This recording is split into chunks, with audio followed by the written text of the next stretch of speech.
5 seconds. Start.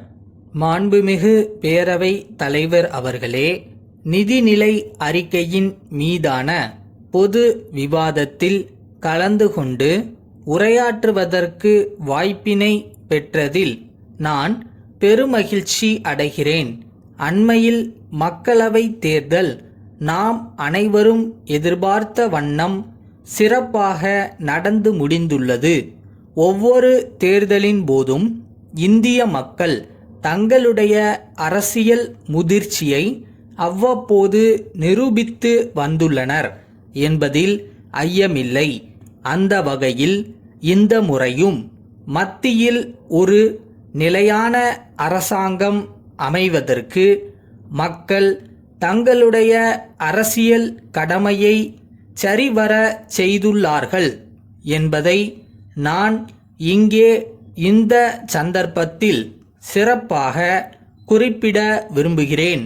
அடுத்தபடியாக, விருப்பு வெறுப்பு எதுவும் இல்லாமல் நேர்மையான முறையில் மக்களவை தேர்தலை நடத்தியதில் இந்திய தேர்தல் ஆணையம் நம் எல்லோருடைய பாராட்டுக்களையும் நன்மதிப்பையும் பெற்றிருக்கிறது என்பதில் நாம் அனைவரும் பெருமை கொள்ளலாம்.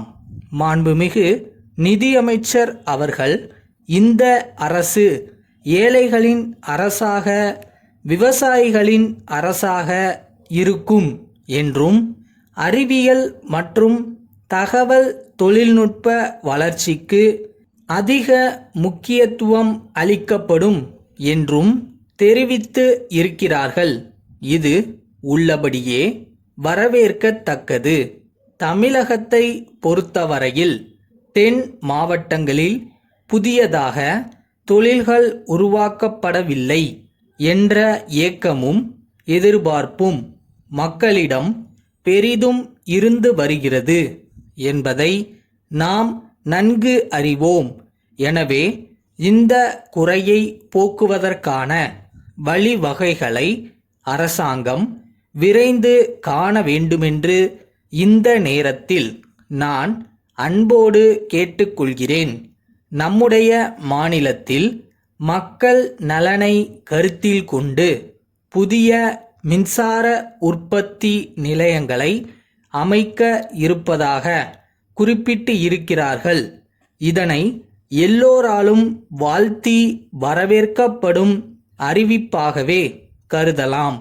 அந்த வகையில் மின்சார உற்பத்தியில் கடந்த சில ஆண்டுகளில் தமிழகம் முன்னணி மாநிலங்களில் ஒன்றாக விளங்குகிறது என்பதை மகிழ்ச்சியுடன் தெரிவித்துக் கொள்ள விரும்புகிறேன். இருப்பினும் மின்சாரத்தின் தேவை நாளுக்கு நாள் பெருகி வருவதை என்னால் குறிப்பிடாமல் இருக்க முடியாது. இதனை கருத்தில் கொண்டு சூரிய ஒளியிலிருந்து மின்சாரம் உற்பத்தி செய்வதற்கு மேலும் பல திட்டங்களை உருவாக்க வேண்டியது அவசியம் என்பதை சுட்டிக்காட்ட விரும்புகிறேன். தொழில்களில் உயர்ந்தது உழவுத் தொழில் என்பதை நாம் அனைவரும் ஏற்றுக்கொண்டிருக்கிறோம். இந்த தொழில்தான் மக்களுக்கு தேவையான உணவு தானியங்களை அள்ளித் தருகிறது. மேலும் மற்ற தொழில்களுக்கு பயன்படும் மூலப்பொருள்களையும் வாரி வழங்குகிறது. ஆயினும் தற்போது விவசாயம் லாபம் தரும் தொழிலாக இல்லாமல் இருப்பதால் தலைமுறை தலைமுறையாய் இந்த தொழிலில் ஈடுபட்டிருந்த மக்கள் மற்ற தொழில்களை நாடி நகர்ப்புறங்களுக்கு செல்லும் செய்திகள் கவலை அளிப்பதாகவே உள்ளது. எனவே சோதனைகளை சாதனைகளாக மாற்றும் நம்முடைய மாண்புமிகு முதலமைச்சர் அவர்கள் ஏழை விவசாயிகளின் வாழ்வு மலர தீவிர நடவடிக்கை மேற்கொள்ள வேண்டுமென்று கேட்டுக்கொள்கின்றேன். மதுரை அழகிரி கூட்டமைப்பின் உரிமையாளர், கும்பகோணம் ராமநாதன் கூட்டமைப்புக்கு எழுதிய கடிதம். அன்புடையீர், வணக்கம்.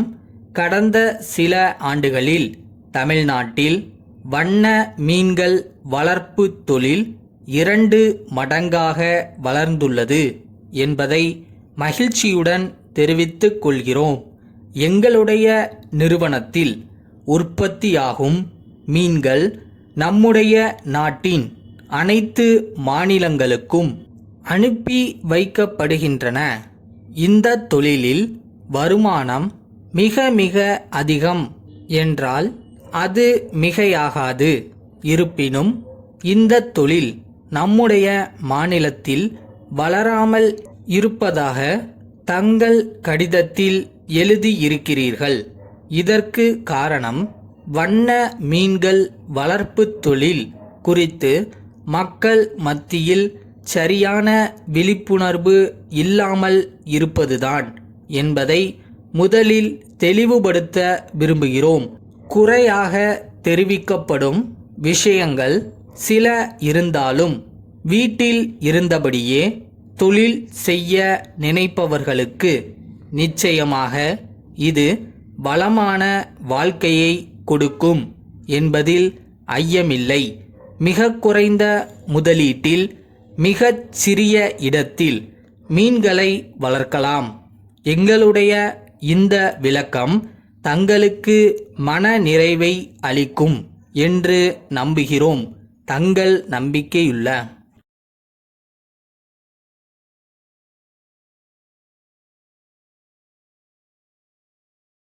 நம்மளால் முடியாதுன்னு நீங்கள் நினச்சிட்டிங்கன்னா முடியாது.